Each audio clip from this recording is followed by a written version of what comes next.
Hi, இன்னைக்கு அவரைக்காய் பொரியல் தான் செய்ய போகிறோம். கொஞ்சமாக எண்ணெய் ஊற்றிக்கலாம். எண்ணெய் ஊற்றிட்டு கடுகு போட்டுக்கலாம்.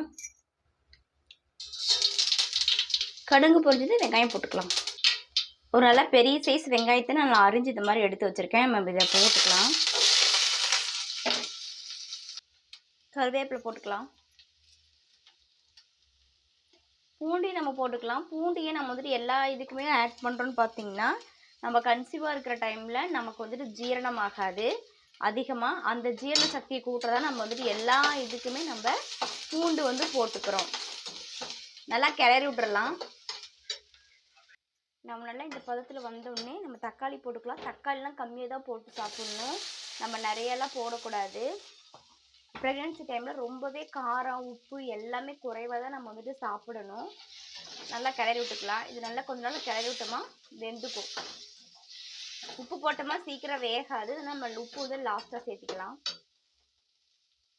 இந்த மாதிரி தக்காளி வந்துட்டு கொஞ்சம் 1-2 வதங்கினா போதும். நல்லா வதங்க வேண்டிய அவசியம் கிடையாது. இந்த டைமில் நம்ம அவரைக்காய் வந்து ஆட் பண்ணிக்கலாம்.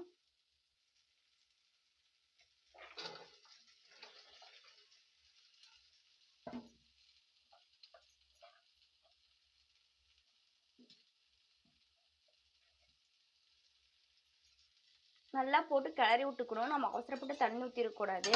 கொஞ்சம் நல்லா ஸ்டீம் வந்துட்டு நல்லா வேகணும், அப்படியே வதங்கணும் அந்த எண்ணெயிலேயே. அந்த டைமில் நாம் வந்துட்டு தண்ணி ஊற்றிக்கலாம். அது வரைக்கும் கொஞ்சம் வதங்கட்டும். நான் இது வரைக்கும் உப்பு போடலை. காய் சீக்கிரம் வேகாது உப்பு போட்டோமா. இந்த மாதிரி டைமில் கொஞ்சமாக உப்பு ஆட் பண்ணிக்கலாம்.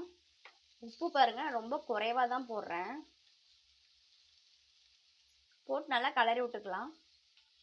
காய் நல்லா பச்சை வாசம் போனோடனே நம்ம தண்ணி ஆட் பண்ணி மூடி வச்சுக்கலாம். நல்லா இந்த மாதிரி டைமில் கொஞ்சமாக தண்ணி ஆட் பண்ணிக்க போகிறோம். தண்ணி ஊற்றிக்கலாம். நான் கொஞ்சமாக தான் ஆட் பண்ணுறேன், போதும் இதுவே. ரொம்ப அவரைக்காய் தண்ணி ஊற்றினா நல்லா இருக்காது, டேஸ்ட்டே மாறி போயிடும். நல்லா இந்த அளவுக்கு தண்ணி ஊற்றி வச்சாச்சு. நம்ம இதை மூடி வச்சுக்கலாம். அதேமாதிரி அடுப்பையும் லோ ஃப்ளேமில் வச்சு நம்ம மூடி வச்சுக்கிட்டோம். வேகட்டும். வந்ததுக்கப்புறம் நம்ம உப்பு மிளகாய் இது எல்லாமே போட்டுக்கலாம். பத்தலைன்னா உப்பு போட்டுக்கலாம். இல்லை மிளகாய் அப்படி வந்து நம்ம கம்மியாக தான் பயன்படுத்தணும். வெந்ததுக்கப்புறம் நம்ம ஆட் பண்ணிக்கலாம். இது ஓப்பன் பண்ணி பார்க்கலாம். நல்லா இந்த அளவுக்கு வெந்திருக்கு. நம்ம இதை என்ன பண்ண போகிறோம்னா, இதில் மிளகாத்தூள் ஃபஸ்ட்டு நம்ம மஞ்சத்தூள் ஆட் பண்ணிக்கலாம். கொஞ்சமாக மஞ்சத்தூள் போட்டுக்கலாம். லைட்டாக வேணுன்னா நீங்கள் சாம்பார் தூள் போட்டுக்கோங்க. உங்கள் டேஸ்ட்டுக்காக லைட்டாக கொஞ்சமாக போட்டுக்கோங்க. நான் வந்துட்டு மிளகாத்தூள் வந்துட்டு பார்த்தீங்கன்னா நான் 1/2 ஸ்பூன் தான் எடுக்கிறேன். சின்ன குட்டி ஸ்பூனில் நான் 1/2 தான் எடுக்கிறேன். இவ்வளவே போதும். ரொம்ப நம்ம காரமாக சாப்பிடக்கூடாது. அது வெய்ய காலத்தில் வேறு சுத்தமாக நம்ம காரமாகவே சாப்பிடக்கூடாது. கொத்தமல்லி தூள் வேணுன்னா நம்ம கொஞ்சமாக ஆட் பண்ணிக்க போகிறோம். இவ்வளோதான் போட்டு நம்ம இப்போ ஒரு கிளறிக்கலாம். கிளறி வச்சுட்டு கொஞ்சம் வேகட்டும். உப்புமே இருக்குது, நான் பார்த்தேன். உப்பு இருக்குது, போதும்.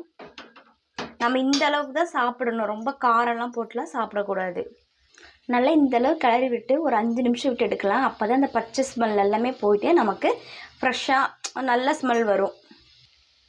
அவ்வளோதான். நம்ம கொஞ்சம் தேங்காய் மட்டும் ஆட் பண்ணிக்கலாம். லைட்டாக ஆட் பண்ணிவிட்டு கம்மியாக மட்டும் ஆட் பண்ணிக்கோங்க. லைட்டாக ஆட் பண்ணிட்டு ஒரு கிளறு மட்டும் கிளறிக்கலாம்.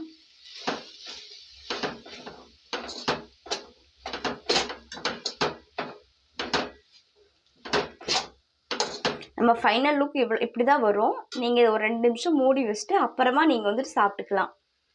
எந்த ஒரு பொருளுமே ரொம்ப சூடாக சாப்பிட வேணாம். நம்ம லைட்டாக இதை வந்துட்டு என்ன பண்ணிக்கிறோன்னா மூடி வைக்க போகிறோம். அவ்வளோதான். தேங்க்யூ.